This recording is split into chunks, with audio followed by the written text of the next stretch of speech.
Ra'iisul Wasaaraha Britain Boris Johnson ayaa xaqiijiyay in uu xilka sii hayn doono inkastoo ay iscasileen xukuumaddiisa.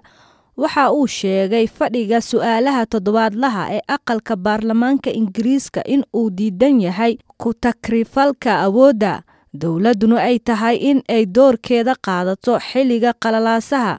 Johnson ayaa sharci dejiyaasha u sheegay in dhaqaaluhu uu ku jiro xaalad adag isla markaana weerarka Ruushka ee Ukraine uu ka dhigan yahay dagaalkii ugu xumaa ee Yurub muddo 80 sano ah. Waxa uu intaa ku daray baarlamaanka Ingiriiska xilligani waa waqtiga aad filayso in dowladdu ay sii wado shaqadeeda ee aanan ka noqon ay fuliso howlihii loo igmaday. Xildhibaanada Conservative ayaa dib u soo cusboonaysiisay isku dayga ah in wax laga bedelo sharciga kalsoonida Johnson. Labour waxa ay sidoo kale ku eedeysay Johnson in uu qariyay sarkaal ka tirsan dowladda oo lagu eedeeyay dhibaatadan. Goor sii horeysay 2 xubnood oo cusub oo ka tirsan dowladda Ingiriiska ayaa ku dhawaaqay in ay iscasileen Arbacadii maalin kadib go'aanka la mid ah oo ay qaateen wasiirada caafimaadka iyo maaliyadda,